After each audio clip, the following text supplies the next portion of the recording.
بسم الله الرحمن الرحيم الحمد لله والصلاة والسلام على رسول الله السلام عليكم ورحمة الله. Dieu dit dans le Saint-Coran إنما يخشى الله من عباده العلماء. Ceux qui sont le plus enclins à craindre Dieu, ce sont les savants. Et Abdullah ibn Mas'ud ou Ibn Abbas, je ne sais plus, dit Al-ilmu al-khashya.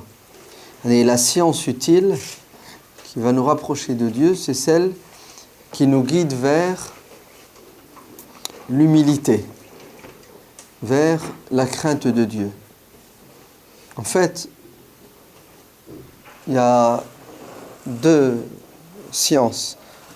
Dieu dit dans le Coran à propos de ceux qui nient la vie après la mort,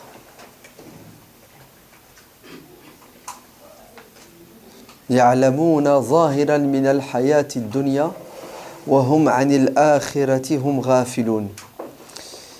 Ils ont des connaissances dans les affaires de ce bas monde, c'est-à-dire qu'ils ont une science profane qu'ils maîtrisent.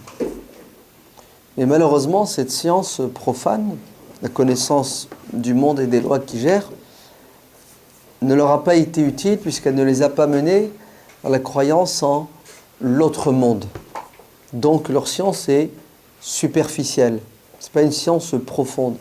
La science profonde qui sera utile à l'être humain sur terre et dans l'au-delà, c'est celle qui le ramène vers quoi? Vers la vérité avec un grand V, c'est-à-dire Dieu lui-même. Donc tu peux avoir énormément de connaissances, tu peux avoir des diplômes, hein, tu peux être reconnu par tes pairs, tu peux entrer par toutes les portes de l'histoire. Rien de tout cela ne te sera utile dans l'au-delà si tu n'as pas su quoi? Vivre dans la piété scrupuleuse. D'ailleurs, ils se mordront les doigts le jour de la résurrection et ils demanderont à Dieu du répit, voire une seconde chance pour revenir sur terre, mais ce sera trop tard. C'est pour cela Dieu dit dans le Coran, à propos de ceux qui ont cette science superficielle, matérielle, lahum a'yunun la yubsiruna biha. Ils ont des yeux mais ils ne voient pas ce qu'il faudrait voir. Ils ont des oreilles mais ils n'entendent pas ce qu'il faudrait entendre. Hein, ils ont la raison mais elle ne les mène pas à ce à quoi ils devraient aller. D'un air de dire, il y a ce qui est apparent, et il y a ce qui est caché. Et ce qui est caché, c'est le monde invisible. Ce sont des vérités métaphysiques. C'est l'au-delà, c'est le paradis, c'est l'enfer, c'est Dieu au final. Donc, innama yakhsha Allah min ibadi al-ulama, ça veut dire quoi? Ça veut dire qu'il ne suffit pas d'avoir de la science et des connaissances. Il faut que tout cela te rapproche de Dieu. Et pour te rapprocher de Dieu, qu'est-ce qu'il faut? Il faut de l'humilité. Il faut être humble. Si tu attrapes la grosse tête, tu tombes dans quoi? Dans un égarement manifeste qui s'appelle l'ostentation, hein, la vanité, l'orgueil. Et dites-moi, Shaitan n'était-il pas savant? N'avait-il pas des connaissances? D'après certains exégètes, il paraîtrait qu'il était le plus savant à son époque. Mais ça ne lui a pas été utile. Pourquoi? Parce que son cœur n'était pas pur. Vous entendez? Il avait la science sur la langue, il avait la science dans son disque dur, mais son cœur n'était pas pur. La preuve, qu'est-ce qu'il a dit? Il a dit « je suis meilleur », c'est-à-dire je suis supérieur. Je suis celui qui doit être reconnu par les gens et applaudi, servi. En fait, vous devez m'adorer. Ouais. Et ça, c'est le contraire de ce que la science utile nous enseigne. Hein? On nous a toujours dit que tout ce qu'on doit savoir de véridique, c'est qu'on ne sait rien. C'est ça? Hein? Tout ce que je sais, c'est que je ne sais rien. En fait, plus tu sais, plus tu es conscient que tu ignores beaucoup de choses, donc automatiquement tu deviens quoi? Tu deviens quelqu'un de humble. Hein, vous vous souvenez de l'histoire de Moussa alayhi salatu wassalam? qu'on a questionné, y a-t-il plus savant que toi? Et il a dit non, je suis le plus savant. Et Dieu va le rappeler à l'ordre en lui disant, tu t'es trompé. Tu aurais dû dire, Allahu alam, Dieu est plus savant. D'ailleurs, tout ce que tu sais, comparé à ce que Dieu sait, c'est une goutte d'eau dans un océan. C'est rien du tout. Et tu vas te mettre en mode élève. Allez, on connaît tous la place, l'importance du prophète Moussa alayhi salam. Il fait partie des 5 grands prophètes. Il fait partie de ce qu'on appelle Ulul Azm. Et malgré cela, Moussa va devenir élève de quelqu'un qui est à un rang inférieur au sien. En fait, c'est quoi le but? Le but, c'est de rappeler à Moussa et à tous les êtres humains que la science utile, c'est celle qui fait de nous des créatures humbles. Vous entendez? Ça ne doit pas mener au kibr, à l'orgueil, à la vanité. Abdullah ibn Mas'ud radiyallahu anhu dit, je vous assure qu'il y a dans cette mosquée, là où il était assis avec d'autres personnes, une personne qui pense qui croit, donc il n'est pas en train de faire du cinéma, ce qu'il dit, ça sort de son cœur, une personne qui pense et qui croit que si quelqu'un, à l'instant, interpellait les gens qui sont à la mosquée en ces termes, que le plus nanti parmi vous, le plus pourri, sorte le premier, personne ne me devancerait. C'est moi qui sortirai le premier. Et il dit dans une autre parole, je souhaiterais que le jour de la résurrection, je sois ressuscité et que je m'en sorte sans paradis ni enfer. C'est-à-dire que je disparaisse et que je devienne de la poussière. On sait tous qu'Abdullah ibn Mas'ud, le prophète alayhi salatu wassalam, a dit de lui, si vous devez apprendre le Coran de la bouche de quelqu'un qui le maîtrise de manière parfaite, vous devez l'apprendre de la bouche de qui? De Ibn Ummi Abd, Abdullah ibn Mas'ud.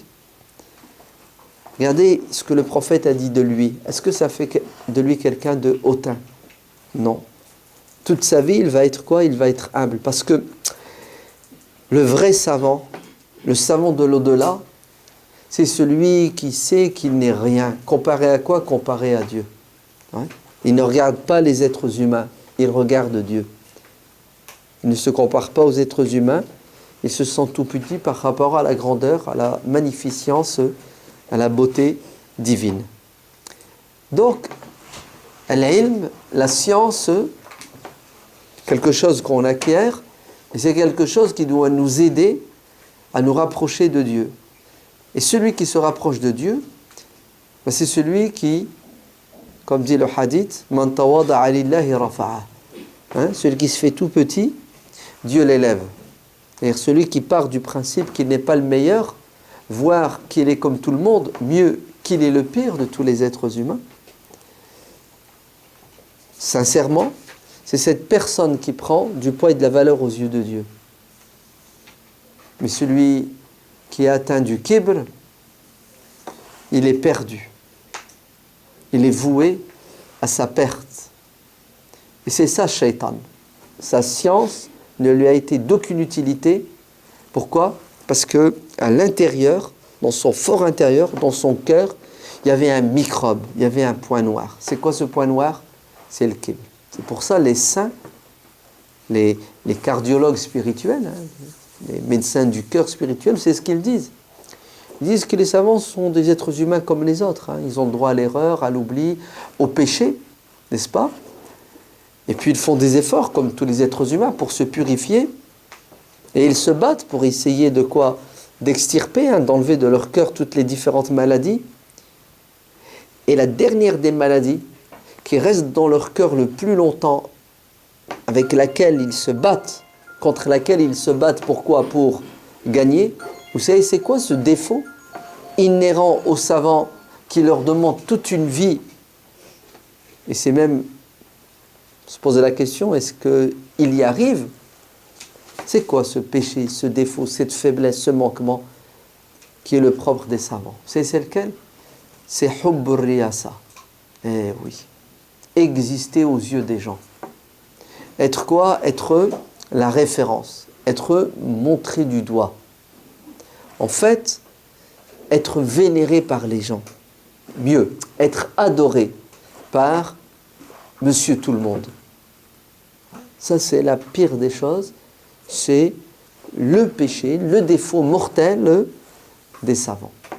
C'est pour cela, les conseils de l'homme sage, Luqman, à son fils, c'est quoi? C'est « Wala tamshi fil ardi marahan » Yani, vis parmi les gens en société, comment?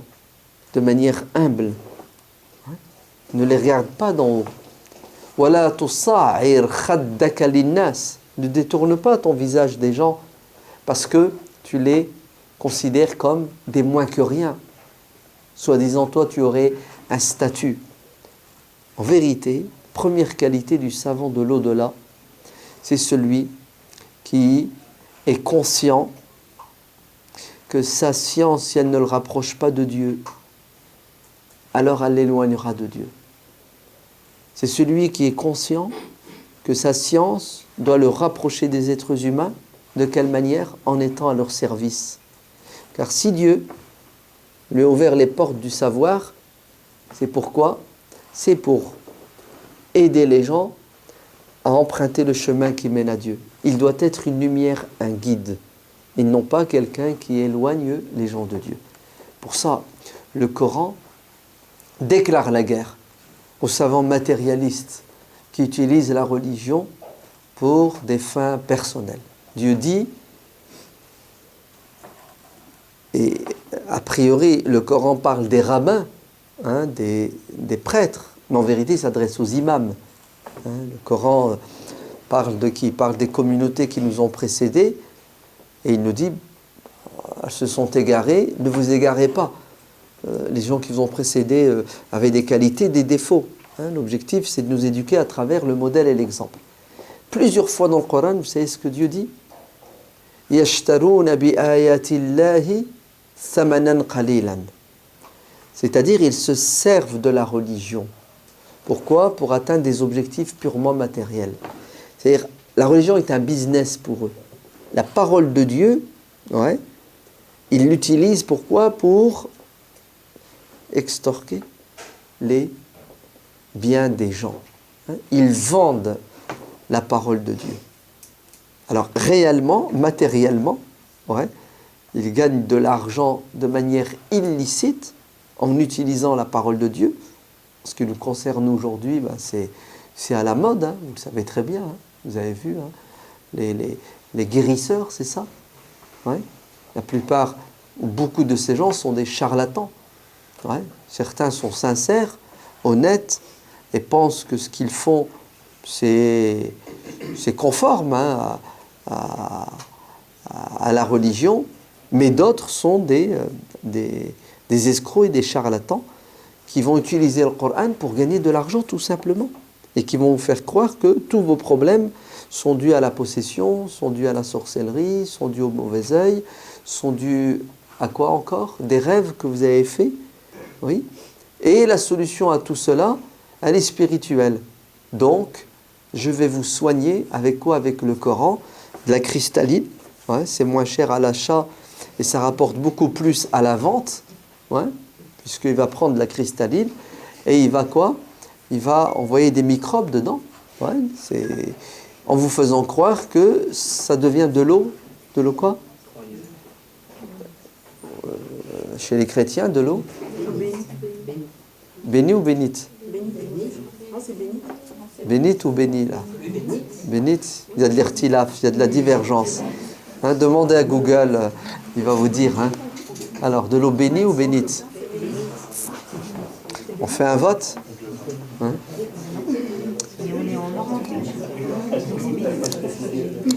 Non, mais quand on ne sait pas, on demande aux gens qui ont de la science. D'accord? Donc, demandez à Cheikh. Donc, Wikipédia, dit de l'eau bénite. C'est bon? On accepte Wikipédia? Khalas. Donc, vous avez vu? De l'eau bénite Mieux, on l'a appelé de l'eau coranisée. Est-ce que vous vous rendez compte, hein? On a créé un concept qui s'appelle de l'eau coranisée. Ouais. Et vous connaissez les dérives, vous connaissez les conséquences. Mais vendre aussi la parole de Dieu, vous savez ce que ça veut dire? Ça veut dire la déformer, hein, la trahir, ouais. Taire des vérités coraniques pour ne pas déplaire aux personnes, pour les rapprocher, pour des intérêts purement toujours égoïstes, individuels, ou interpréter la parole de Dieu, hein, la dévoyer à nouveau pour repousser un mal ou s'approprier un bien. Mieux, Dieu dit Wala taktumun, ne cachez pas, hein, la vérité révélée. Est-ce que vous vous rendez compte, ils sont allés jusqu'à caviarder la parole de Dieu, c'est-à-dire cacher des passages, hein, faire disparaître dans la conscience des gens des versets du Coran. En Égypte, les accords de Camp David en 78, dans les annexes des accords, il était stipulé que désormais, les Égyptiens n'auront plus le droit de réciter certains versets du Coran à la télévision, à la radio. Parce que ce sont des versets qui appellent les gens à quoi? À combattre l'injustice, à combattre... hein, c'est-à-dire, des savants vont jusqu'à quoi? Taire la parole de Dieu. Jusqu'à croire, en fait, à certaines sourates, certains versets, et à ne plus croire à d'autres. Afatu'minuna bi ba'dil kitabi wa takfuruna bi ba'd. Regardez ce que Dieu leur reproche. Et comment on fait pour croire en une partie du livre et mécroire en une autre partie? Oui, c'est le propre du savant qui ne craint pas Dieu. Il va utiliser la religion pour atteindre des objectifs purement terrestres, de la dunya. C'est pour cela, Dieu dans la sourate Al-Maïda, il nous parle d'un modèle de savant diabolique et satanique. Ouais. Et il dit « Watlu alayhim » raconte-leur l'histoire de cet imam. D'accord? Qui avait la science. Hein, comme on dit, il connaissait le Coran par cœur, il le récitait bien, voire même, il l'expliquait. C'est ça? Mais ce n'est pas suffisant. Vous entendez? Parce que ce qui fait un savant, c'est pas sa connaissance. C'est sa capacité d'être en harmonie avec quoi? Avec sa connaissance, avec ce qu'il dit, avec ce qu'il fait. Hein? C'est ce qu'on appelle la congruence. Hein? Et c'est ce qu'il y a de plus dur dans la vie d'un être humain. C'est-à-dire être conforme à ce que tu dis, à ce que tu prêches. Hein? Ce que tu enseignes à tes enfants, tu dois être le premier à quoi? À le faire. Ce que tu leur interdis, tu dois être le premier à t'en éloigner. C'est très dur. Hein? L'être humain a tendance à quoi? Il a tendance à être exigeant avec les autres et moins avec lui-même. Ata'muruna an-nasa bil birri wa tansawna anfusakum. Comment se fait-il? Vous appelez les gens à faire le bien alors que vous ne le faites pas. Hein? Vous invitez les gens à quoi? À ne pas désobéir à Dieu alors que vous êtes les premiers à désobéir. Dieu condamne, hein, le manque de congruence chez qui? Chez les savants. C'est pour ça le verset, il est direct, il est fort. Raconte-leur l'histoire de cet imam qui avait quoi? Qui avait des connaissances religieuses. Hein. Vous entendez? Connaissances. On ne peut plus parler ici de science utile. Ouais. Est-ce que ça a été utile pour lui? Non, l'habit ne fait pas l'imam. Hein, ce n'est pas parce que ton cerveau est bien rempli que tu es sauvé. Si ça ne descend pas dans le cœur et ça fait vivre les membres, cette science superficielle va se retourner contre toi. C'est réel. Hein? Pour ça, les saints disaient « malheur à l'ignorant » et 1000 malheurs à qui? Aux savants, parce que l'ignorant a plus ou moins une circonstance atténuante. Mais celui qui sait et qui désobéit et qui fait le contraire, il sera jugé de manière plus sévère, parce qu'il savait. Alors qu'est-ce qu'a fait cet imam, malade du cœur? Dieu dit dans le Coran, « Fansalakha minha ». Le terme utilisé, c'est As-salkh. As-salkh, c'est dépecer. C'est le mouton de l'Aïd, on lui retire quoi? On lui retire sa toison. Vous êtes d'accord? Et vous ne pouvez plus la remettre, c'est impossible. Hein? Je t'enlève ta peau et je la jette à la poubelle. Ouais? C'est fort quand même. Hein? C'est-à-dire, c'est pas seulement qu'il a désobéi, ensuite il est revenu dans le chemin droit, il a regretté. Non, lui c'est ad vitam aeternam. Il a vendu son âme au diable, sans retour. C'est un aller simple. Il a pris la parole de Dieu, il l'a jetée à la poubelle. C'est-à-dire, il a fait l'irréparable. D'accord? Est-ce que c'est possible? Ah ouais. Dieu nous donne un cas de figure et il nous dit attention. Hein? Il se multiplie à plus l'infini. Parce que l'être humain restera toujours le même. Pourquoi, à votre avis, est-ce qu'il s'est égaré alors qu'il était dans le droit chemin? Vous voyez bien que on n'est pas à l'abri de quoi? D'un revirement de situation, quel que soit notre degré de pratique, quel que soit notre niveau de connaissance. Il avait en apparence tout et il a tout perdu. Pourquoi est-ce qu'il a tout perdu? Parce qu'il lui manquait l'essentiel. Qu'est-ce qui lui manquait? Il lui manquait la sincérité et il lui manquait la congruence. Hein? Il fallait qu'il mette en pratique ce qu'il disait. Dieu dit, pourquoi est-ce qu'il a fait cela? فَأَخْلَدَ إِلَى الْأَرْضِ, pour des raisons purement d'intérêt matériel. C'est-à-dire, au lieu de s'élever, il sait quoi? Il s'est empêtré dans la boue. Hein? C'est sale. Hein? Il est descendu plus bas que bas. Eh oui, c'est possible que le savant commette l'irréparable, les pires des choses. Et il était allé tellement loin, ouais, que le diable était son élève au lieu d'être son maître. فَأَتْبَعَهُ الشَّيْطَانُ. Vous vous rendez compte? C'est-à-dire qu'il a fait des choses impensables, inimaginables. Ouais. Non. Et Dieu dit dans le Coran, pour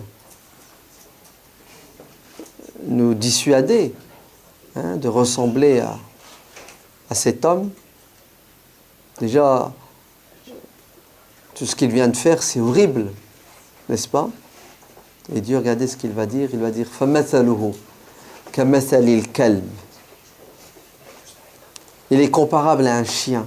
Il ressemble à un chien. C'est fort quand même. Hein? Allez, Dieu dit que ce genre de savants sont comparables, ressemblent à des chiens. C'est-à-dire qu'ils se sont comportés comme des chiens. Comment se comporte un chien? Un chien, je ne sais pas si vous avez remarqué, il a toujours la langue pendue, c'est ça, la gueule ouverte. Vous savez pourquoi? Parce qu'il ne peut pas respirer parce qu'il n'a pas de pores. Hein, il a des poils partout. Hein, nous, notre corps évacue la chaleur, l'humidité par les pores.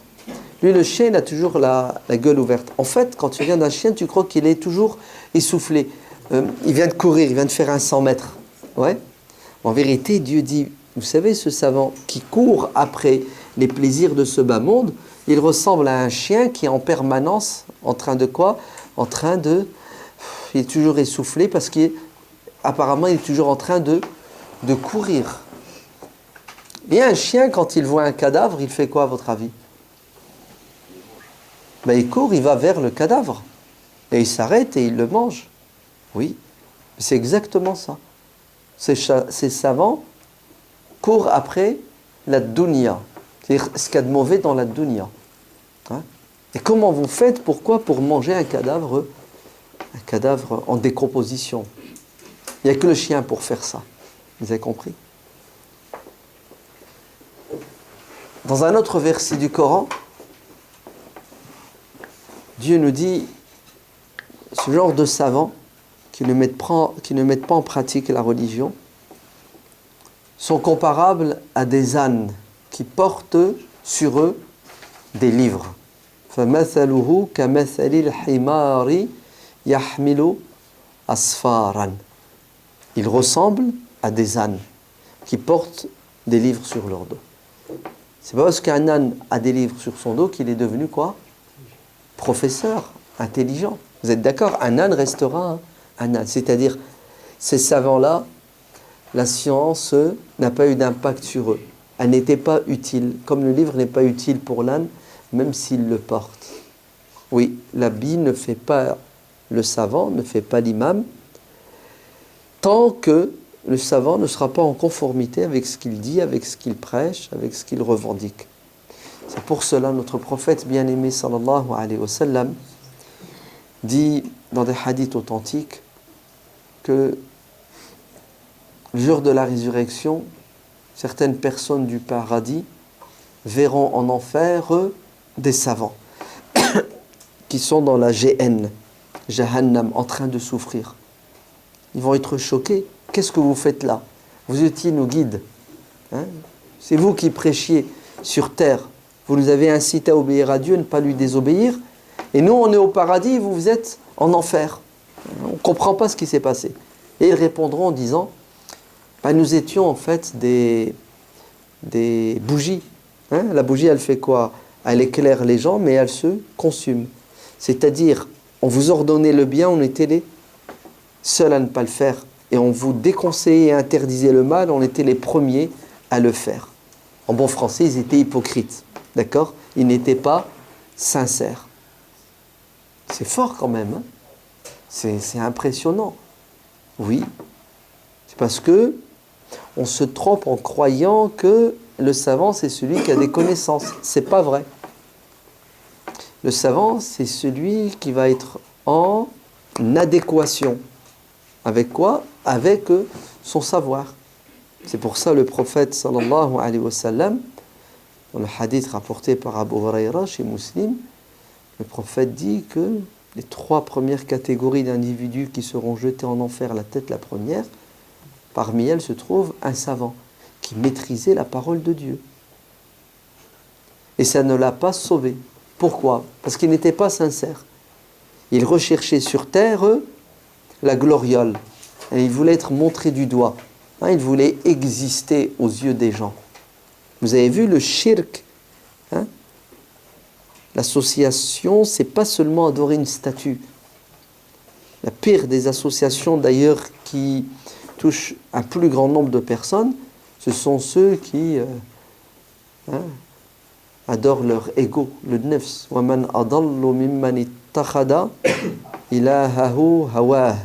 Le plus égaré des êtres humains, c'est celui qui ne maîtrise pas son ego, voire même il est manipulé par son ego. Ce hadith, lorsque Abu Huraira va le citer en présence de Muawiyah ibn Abi Sufyan, il va pleurer et tomber évanoui. Et d'autres compagnons, quand ils l'ont entendu, ce hadith, vont être choqués. Et certains vont perdre conscience. Parce qu'il fait flipper ce hadith. Le savant sera en enfer. Celui qui était généreux sur terre, qui dépensait à profusion en enfer, même celui qui est allé au champ de bataille, qui a donné sa vie, qui est mort, sera en enfer. Même les anges vont être choqués en disant « Seigneur, pas eux.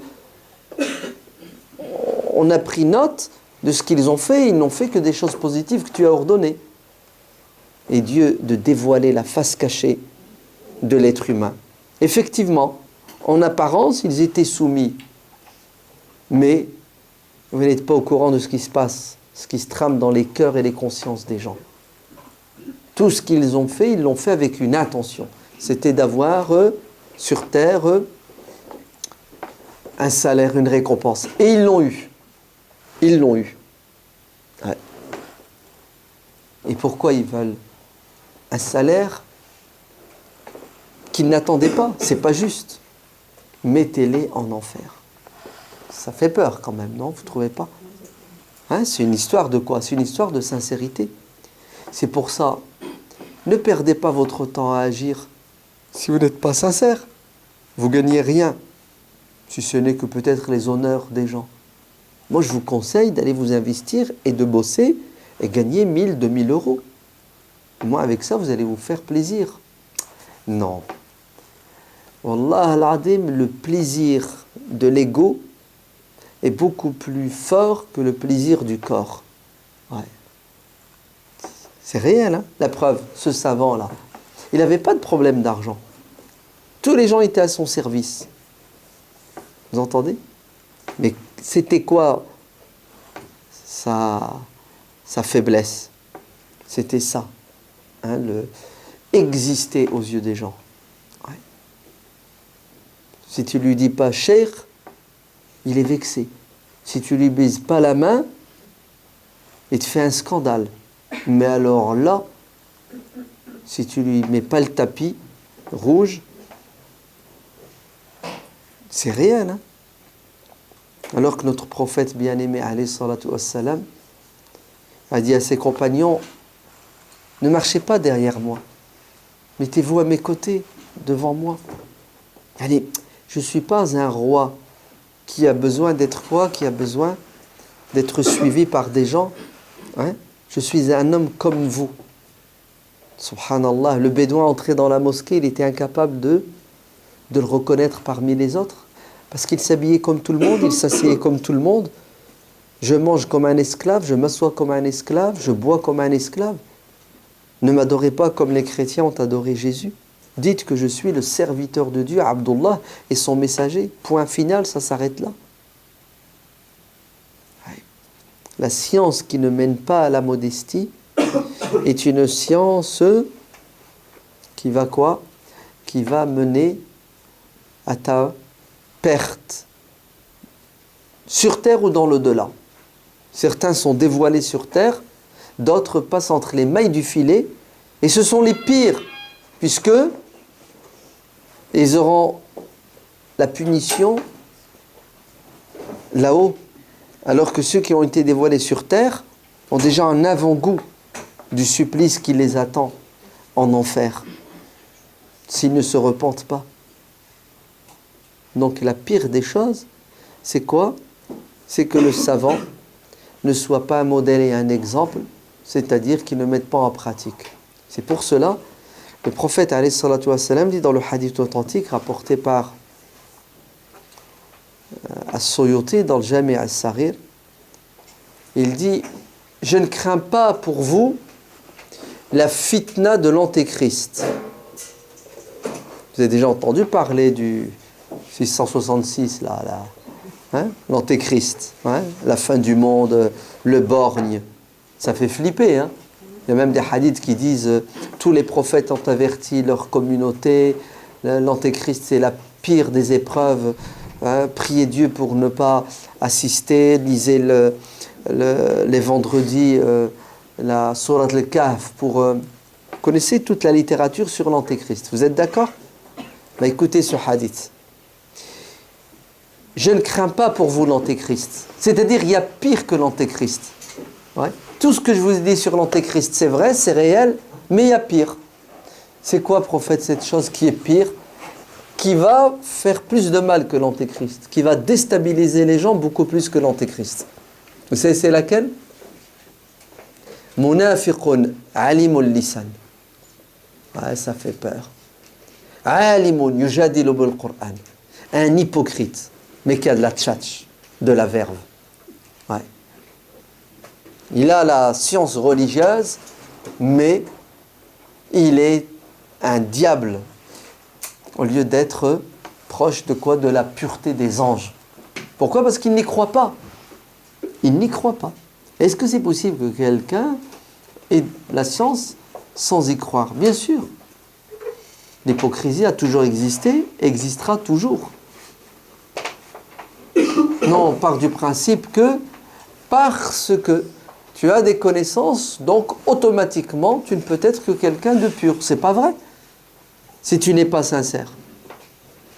L'imam al-Ghazali, Hujjatul Islam, Abu Hamid al-Ghazali, ouais, va vivre une crise spirituelle sans précédent. On peut même parler de dépression spirituelle. Et je vous recommande son livre, il est magnifique, qui s'appelle Délivrance de l'erreur, Al-Munqiz min ad-Dalal, où il explique justement ce qu'il va vivre, ce qu'il va ressentir. Il était savant, que dis-je? Non, non, non, non. Ses élèves étaient des savants.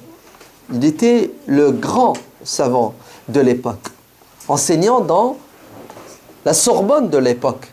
ouais, qui s'appelait la Nizamiya. Hein.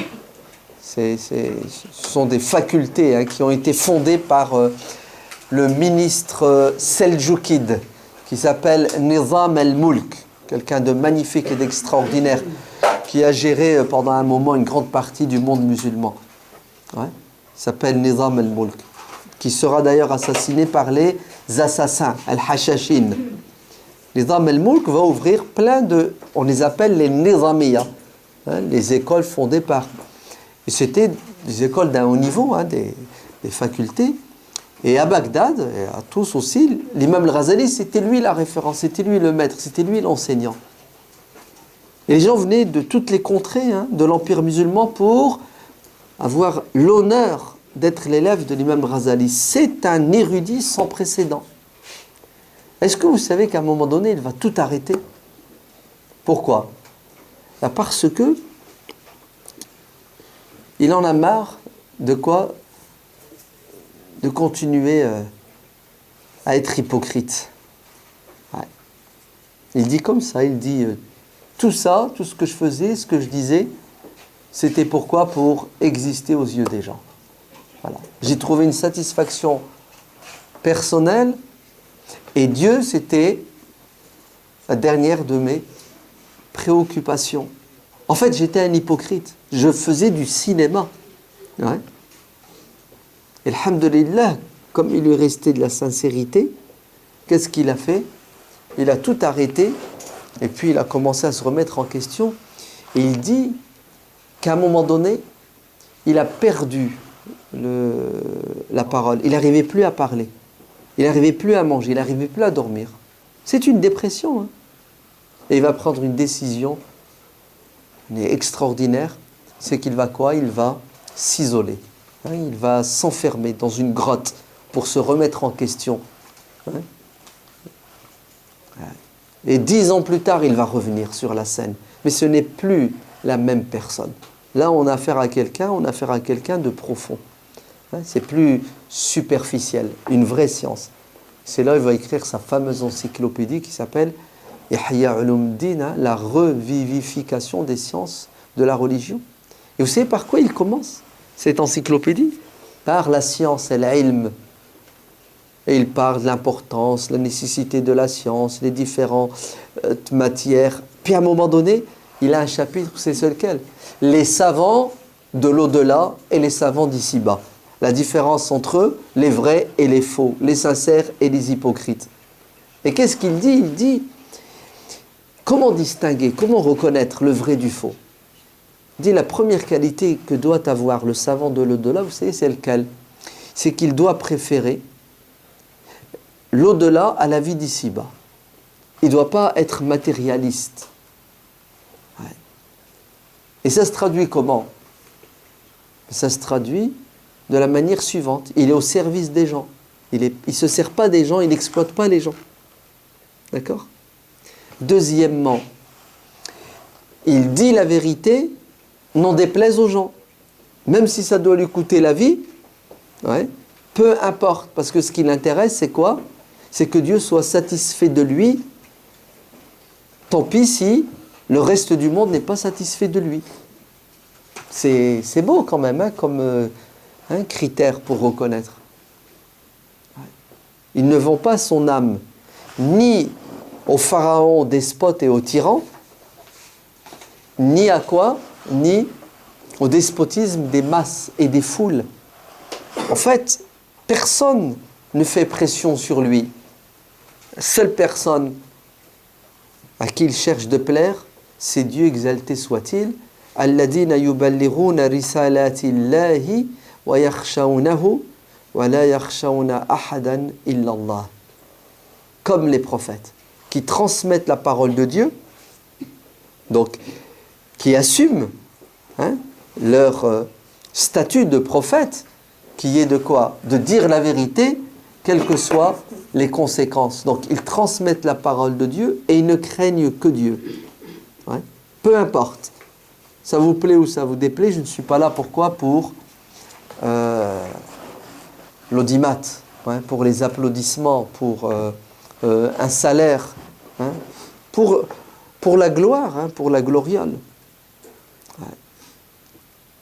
Et il dit que comment voulez-vous que la communauté s'en sorte lorsque ceux qui sont censés l'aider et la soigner des maladies qui rongent la communauté sont ceux qui sont le plus malades, ouais, et au lieu de les guérir, ils les rendent encore plus malades.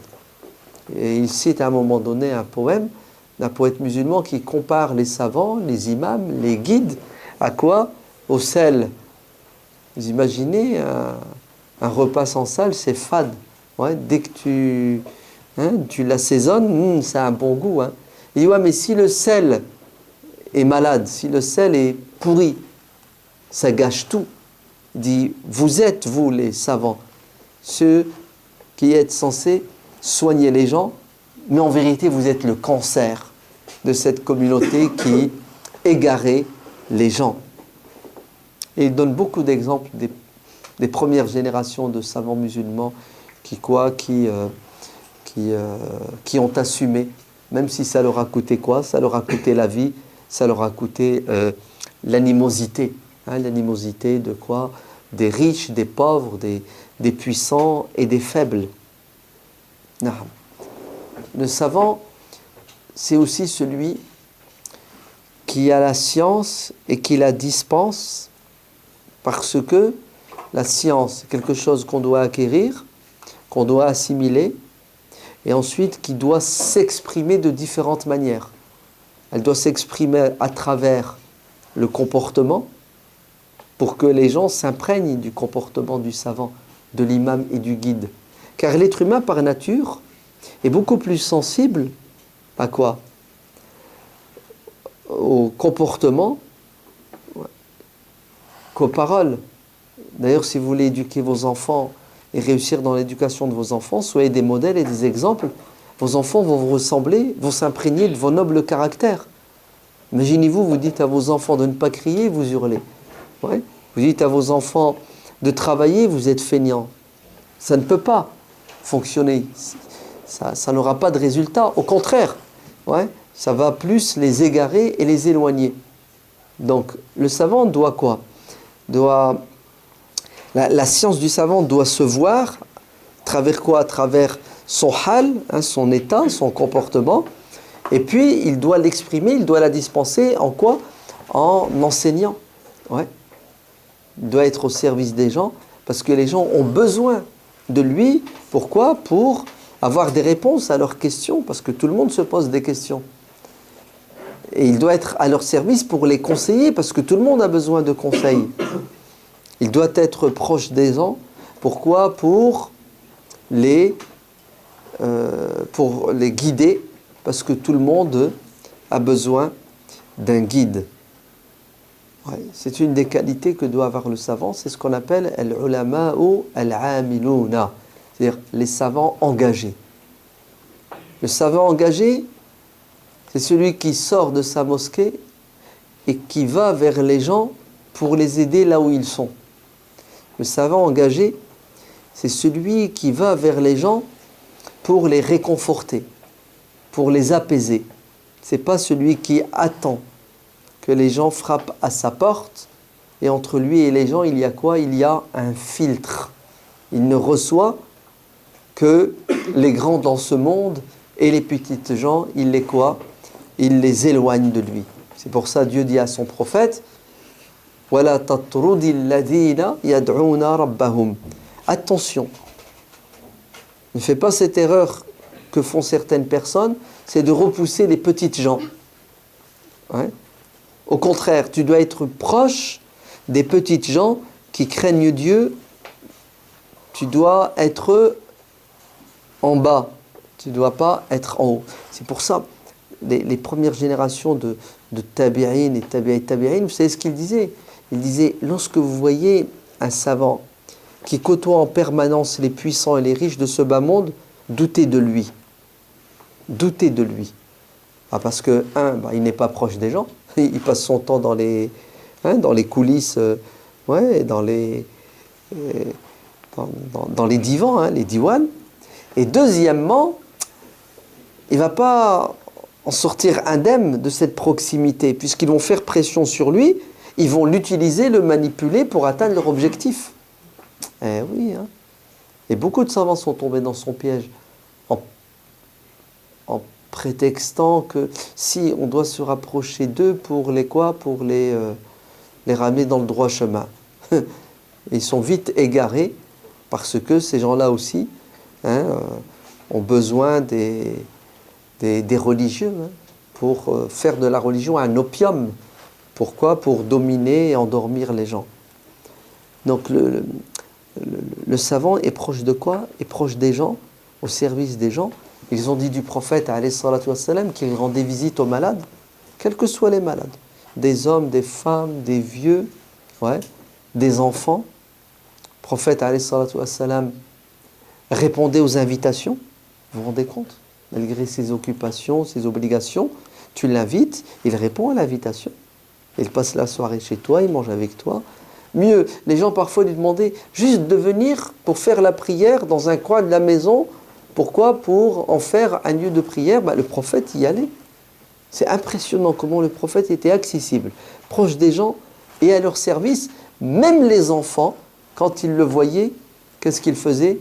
Ils allaient vers lui parce qu'ils savaient qu'il était quoi? Qu'il était doux, qu'il était bon, qu'il était généreux avec les enfants. Ah, oui. Le savant qui est distant du commun des mortels est un savant qui est loin de Dieu l'Éternel. Pourquoi? Parce que Dieu a choisi les meilleurs des créatures qui sont les prophètes. Pourquoi, à votre avis? Pour être au-dessus des gens et se servir d'eux? Non. Pour être avec les gens, pour les servir. Vous imaginez, les prophètes servaient les gens. Alors qu'est-ce que vous pensez du savant? Il doit servir les gens. Vous allez me dire, ouais, mais attends, c'est quand même le respect, c'est nous qui devons...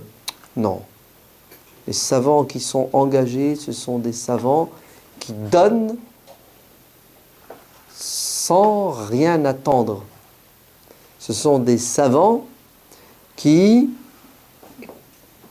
se sacrifient pour que les autres vivent. Vous vous rendez compte? Ils donnent leur vie pour que les gens restent vivants, spirituellement. Ils partagent pour que les gens ne manquent de rien et ils se privent. C'est exactement comme ça que le prophète sallallahu alayhi wa sallam était. Oui, le savant de l'au-delà, c'est celui qui côtoie les gens et qui dégage. Qui dégage quoi? Une bonne odeur? Oui, bien sûr. Il est propre, il est bien parfumé, il est souriant, c'est ça? Il est agréable dans son comportement, mais il dégage surtout quelque chose qui s'appelle la crainte, la piété, l'humilité. Et ça se ressent. Oui, regardez cette anecdote. Vous avez déjà entendu parler du grand Hassan al-Basri, radiyallahu anhu. C'est pas n'importe qui. Sa nounou, c'était l'épouse du prophète, alayhi salatu wassalam, Salama, c'était sa nounou. Naam. Et vous savez ce que dira Aïcha, radiyallahu anha, de Hassan al-Basri? Elle dira, il s'exprimait comme un prophète. Ses paroles étaient sagesse en permanence. J'ouvre une parenthèse dans l'anecdote. Un jour, il a été interpellé par des esclaves qui lui ont dit, s'il te plaît, est-ce que tu peux faire une exhortation le vendredi et rappeler aux gens le bon comportement avec leur esclave et la récompense qui les attend s'ils libèrent leur esclave? Vous savez que l'islam n'est pas venu instaurer l'esclavage ni l'encourager, mais il est venu apporter des solutions à quoi? À une situation bien particulière. L'esclavage existait partout sur terre et l'islam, tout doucement, va accompagner les gens vers la libération des esclaves.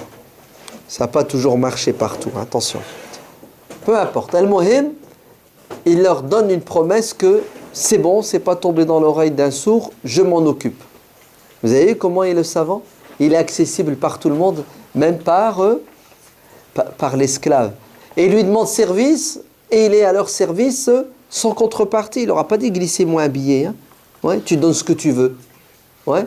Parce qu'il y en a qui disent non, nous on fait des ruqya et on ne fixe pas de tarif. On dit aux gens, tu donnes ce que tu veux. Vous avez compris? C'est encore mieux hein, quand tu dis aux gens donne ce que tu veux. Parce qu'ils sont tellement bons, généreux et naïfs, les gens, qu'ils te donnent 10 fois plus que ce que tu aurais pu imposer comme nahm. La Jumu'ah suivante passe, rien du tout, hors sujet. Deuxième Jumu'ah, hors sujet. Troisième, hors sujet. Il parle de tout, sauf de quoi? Sauf de la problématique. Ouais. Quatrième Jumu'ah, une khutbah qui tue sur l'esclavage. Vous savez ce qui s'est passé ce vendredi-là? Des dizaines et des dizaines d'esclaves ont été libérés. Leurs maîtres leur ont dit, vous êtes libres, hein, sans contrepartie. Et pourquoi vous faites ça, maître? Parce que je veux sauver mon corps des flammes de l'enfer. Car l'imam Hassan al-Basri nous a dit que le prophète sallallahu alayhi wa sallam a dit, celui qui libère un esclave sur terre, Dieu le libérera là-haut de l'enfer. Donc on veut le paradis. Hayya, allez, bismillah. Vous savez ce qui va se passer? À nouveau, il demande une entrevue avec Hassan al-Basri. Et tu n'as pas besoin d'attendre et de prendre rendez-vous. Hein. Il est accessible. Ils lui disent, on te remercie pour ta khutbah. Mais on a une question à te poser. Pourquoi tu ne l'as pas faite le premier vendredi? Pourquoi tu as attendu 4 vendredis? Réponse de Hassan al-Basri. Je n'avais pas d'argent pour acheter un esclave et le libérer. Alors, j'ai bossé comme un malade. Et une fois que j'avais la somme, j'ai acheté un esclave et je l'ai libéré parce que je ne peux pas appeler les gens à faire quelque chose si je ne le fais pas le premier, si je ne suis pas un modèle et un exemple. Vous avez compris pourquoi les gens ont répondu? Parce qu'il donnait l'exemple. Il était un modèle et un exemple. Avant de dire aux gens faites, il faisait le premier. C'était quoi la parenthèse? Ah, ouais. La première parenthèse que j'ai ouverte. Il parlait comme un prophète, mais j'allais raconter une histoire, subhanallah. Oui, Hassan al-Basri. Oui, c'est ça, c'est bon. Allez là. Maïmoun ibn Mihran est un tabi'i. À la fin de sa vie, il perd la vue. Ouais. Et un jour, il dit à son fils, qui s'appelle Omar, il lui dit, accompagne-moi. Pour rendre visite à qui? Pour rendre visite à Hassan al-Basri. Donc le fils prend le père par la main, qui est aveugle, lui sert de guide, et ils arrivent chez Hassan al-Basri, qui les accueille. Et sur le chemin du retour, le fils dit au père, papa, j'ai remarqué que tu es resté assis avec Hassan al-Basri et d'autres personnes, et tu ne lui as pas posé de questions, vous n'avez pas discuté du halal et du haram, tel verset. Allez, aucune discussion sur quoi? Sur la science, la connaissance. Pourquoi tu lui as rendu visite alors? Il lui a dit, cet homme Hassan al-Basri, ce savant-là, on lui rend visite non pas pour son savoir, mais pour sa spiritualité. Il suffit de s'asseoir avec lui 1 heure pour recouvrer la foi pendant 1 mois. Il suffit juste de le côtoyer, ouais, il dégage des ondes positives, une énergie positive, et ça te rebooste, et ça te quoi? Ça te donne de l'énergie spirituelle pendant X jours. Et c'est vrai, puisqu'il est dit dans un hadith faible, ne côtoie et ne fréquente que celui qui, lorsque tu le vois, il te rappelle Dieu. Et lorsque tu oublies Dieu, il te fait le rappel. Et lorsque tu invoques Dieu, il t'aide à l'invoquer et à l'évoquer. Et c'est ce qu'ils ont dit de Hassan al-Basri. Ils ont dit, lorsque tu voyais Hassan al-Basri et Omar ibn Abdel Aziz, ouais, ils étaient inséparables spirituellement, hein, ils étaient en contact, le grand calife. Vous savez ce que les gens disaient? Allez voir, hein, à les observer, on pourrait croire qu'ils pensent que l'enfer a été créé que pour eux uniquement, personne d'autre. Ouais. Tellement ils sentaient le poids de quoi? De la responsabilité Et tellement ils étaient humbles et tellement ils craignaient Dieu. Na'am. Pour vous montrer à quel point ces savants-là étaient des guides et des modèles parce qu'ils craignaient Dieu. Regardez, le grand Haroun al-Rachid. Vous avez entendu parler de lui, Haroun al-Rachid, le fameux Haroun al-Rachid qui un jour a vu un nuage et il a interpellé le nuage en ces termes. Écoute, cher nuage, tu fais tomber ton eau ici ou tu fais tomber ton eau à des kilomètres, le résultat sera le même, tu ne pourras pas échapper à quoi? À l'étendue de mon empire. D'accord? Tellement son empire était vaste puisqu'il était sur 3 continents. D'accord? Haroun al-Rachid a envoyé une ambassade qui est allée à la rencontre de Charlemagne à Aix-la-Chapelle et lui a offert des cadeaux. Un jour, Haroun al-Rachid arriva, il était à Bagdad et de son château, qu'est-ce qu'il voit? Il voit un attroupement, une foule immense, des milliers de personnes qui se déplacent. Qu'est-ce qui se passe? Sa mère, Khuzayran, quand elle voit ça, c'est ce qu'elle dit à son fils, Haroun al-Rachid, l'homme le plus puissant de l'époque, politiquement parlant, militairement parlant. Elle lui dit, c'est pas toi le vrai roi sur terre. Le vrai roi, c'est cet homme qui fait bouger toutes ces foules. Il lui dit, c'est qui cet homme? Il lui dit, c'est Abdullah ibn al-Mubarak, radiyallahu anhu. Un savant parmi les savants, qui, lorsqu'il est arrivé à Bagdad, les gens ont entendu parler de lui, ils sont sortis de manière spontanée pour le voir. Vous entendez? Tellement il avait de la place dans leur cœur, tellement il avait un impact. Il est originaire de Merv, là-bas, en Asie centrale. Sa réputation n'avait pas de limite et de frontières, tellement il craignait Dieu. Et Khuzayran dit à son fils Haroun al-Rachid, toi les gens, quand ils sortent, c'est soit ils te craignent ou soit ils veulent un petit billet. Mais lui, les gens, qu'est-ce qu'ils attendent de lui? Rien. Juste sa présence, elle est suffisante. Pourquoi? Pour donner au cœur sa nourriture. Et Hada Abdullah ibn Mubarak, radiallahu anhu, un jour, il était en route pour le pèlerinage. Et il y a un homme qui a décidé cette année-là de faire le pèlerinage. Vous savez avec quelle intention? Il voulait juste accompagner Abdullah ibn Mubarak pour s'imprégner de lui, pour voir qu'est-ce que cet homme, qu'est-ce que ce savant a de spécial. Pourquoi est-ce que tout le monde l'aime, et tout le monde l'écoute, lui obéit? D'où lui vient cette aura? Il dit, je l'ai accompagné dans le pèlerinage et je l'ai observé. J'ai rien vu d'extraordinaire. C'est pas quelqu'un qui prie toute la nuit, quelqu'un qui est en mode lecture du Coran toute la journée. Il dit, jusqu'à un moment, on était assis et la lampe s'est éteinte et on s'est retrouvé dans la nuit noire. Le temps de rallumer la lampe et là, qu'est-ce que je vois? Je vois Abdullah ibn al-Mubarak en larmes. Qu'est-ce qui s'est passé?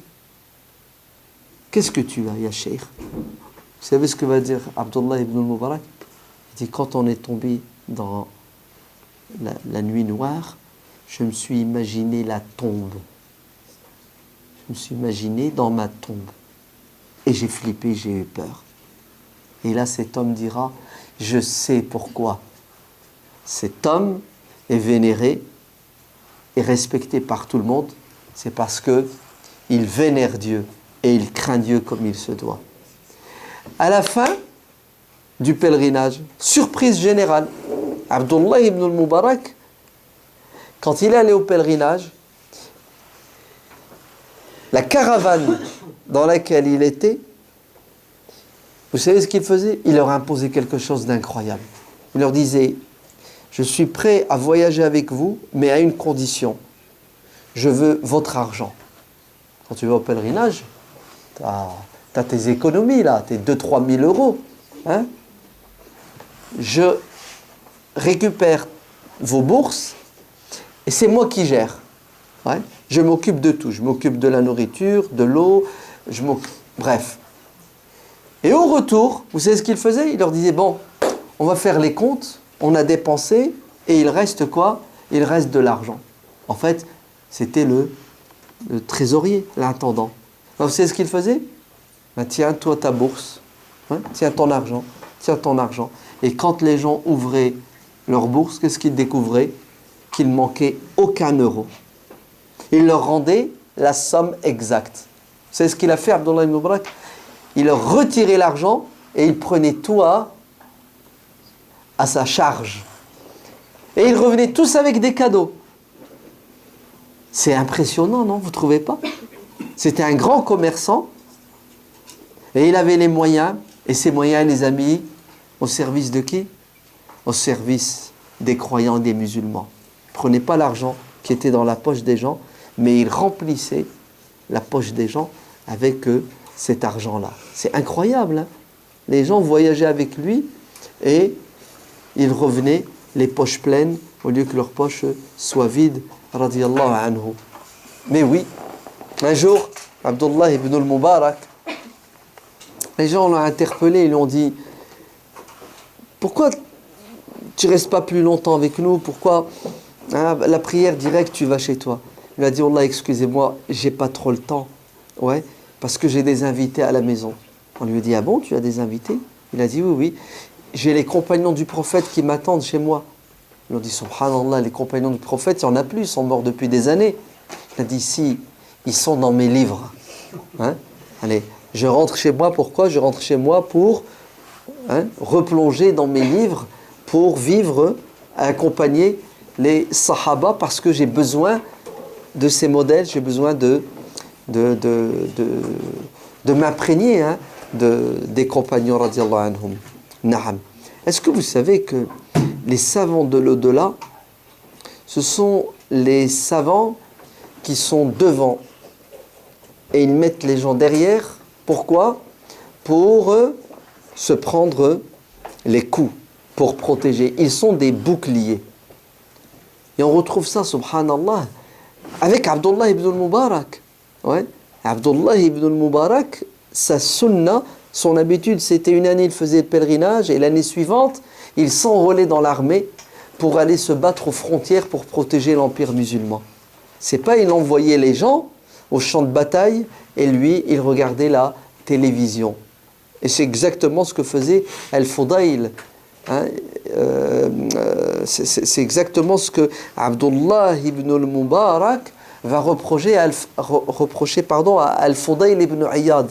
Al-Fudayl ibn Iyad, son qualificatif, c'était Abidul Haramain, le dévot des deux lieux saints. Allez, il était à la Mecque, Médine, Médine, la Mecque, Médine. Vous entendez? Et il passait son temps en quoi? Dans l'adoration et dans l'enseignement. Abdullah ibn al-Mubarak va lui envoyer un SMS. D'où? Du front. En lui disant, il se connaissait, il s'aimait. Il lui dira, ô toi, le dévot, l'adorateur des deux lieux saints, qui est en train de poser son front sur la terre en versant des larmes par crainte de son Seigneur. Sache que, pendant que tu t'amuses, allez, t'as l'air de dire ce que tu fais, c'est facile. Nous, notre sang coule sur nos joues, du haut de nos chevaux, pour protéger qui? Pour protéger les gens comme toi. Ils ne sont pas égaux. Ceux qui sacrifient leur vie dans la poussière et ceux qui posent leur nez dans la poussière. Vous ne pouvez pas comparer entre les deux. Toi, ton adoration, c'est le Club Med. Nous, notre adoration, c'est quoi? C'est le sacrifice sans retour. Oui, c'est ça les savants de l'au-delà. C'est comme ça qu'on les reconnaît. Ils vont au front les premiers. Et ils ne sont pas dans les coulisses. Ils sont les premiers à se sacrifier pour que les gens vivent. Naam.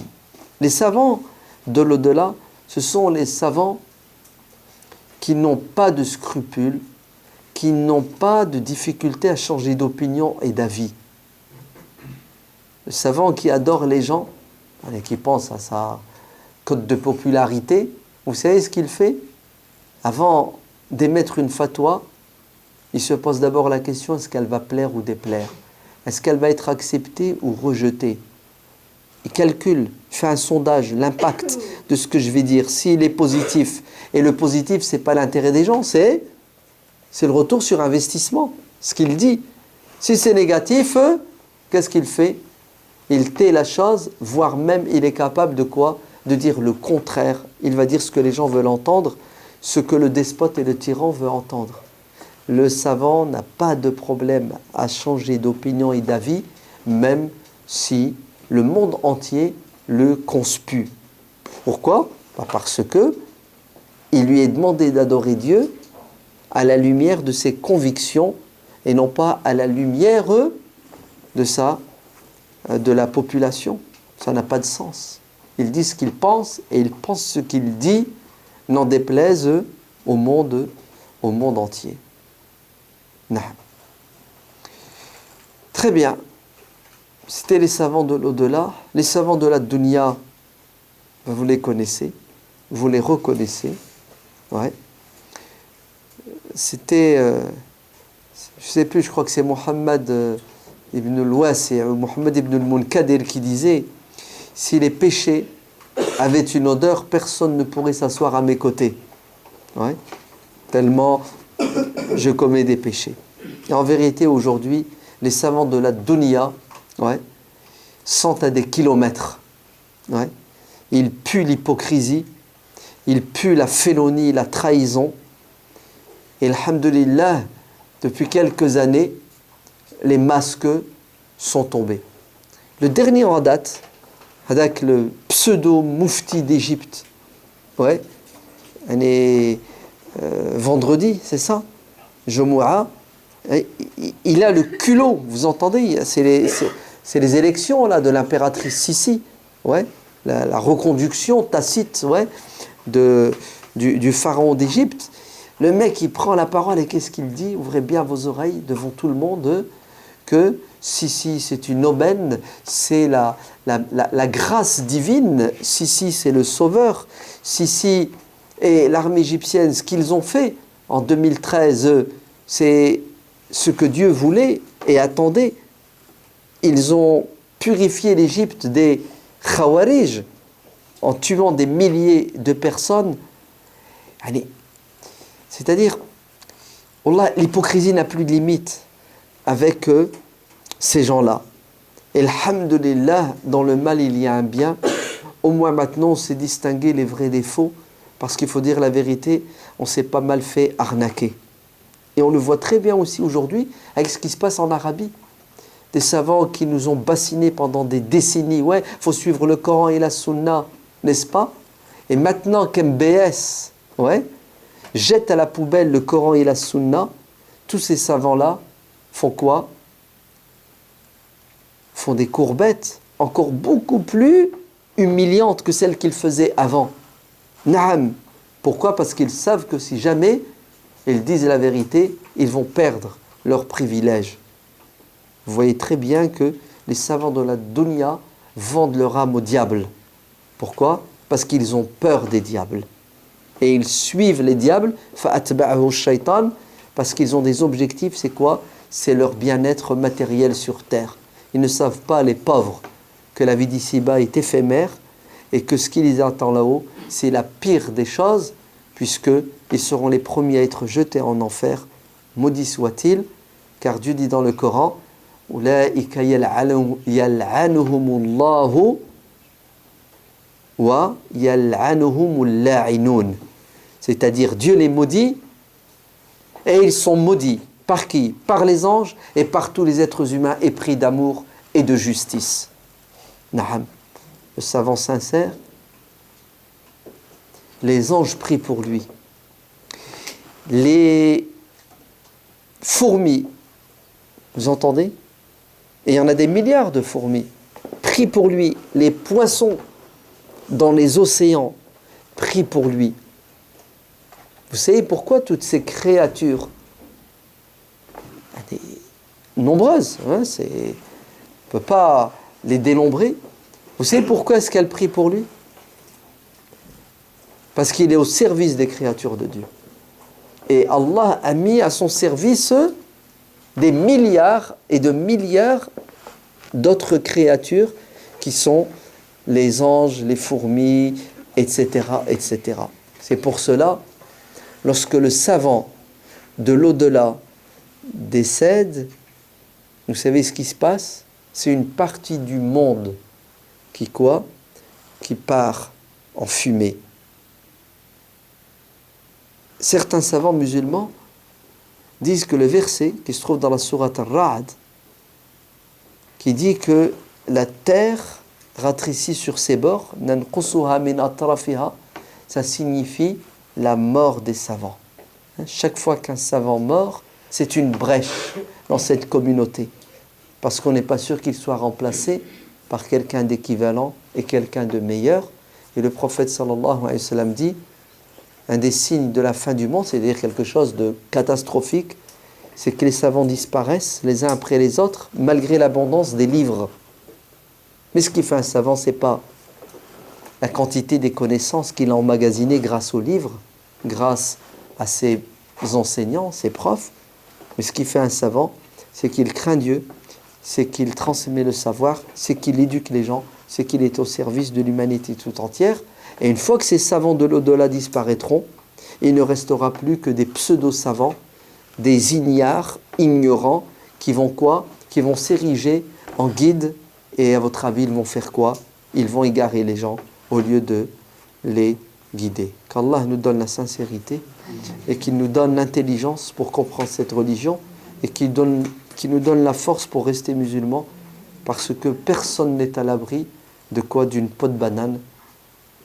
Personne n'est à l'abri. Si le savant, malgré ce qu'il a emmagasiné comme connaissance, peut retourner la veste et finir en enfer, qu'est-ce que vous pensez alors du commun des mortels? La sincérité, la piété sont les seuls garants de quoi? De notre réussite sur terre et dans l'au-delà. Wallahu a'lam. Walhamdulillahi rabbil alamin.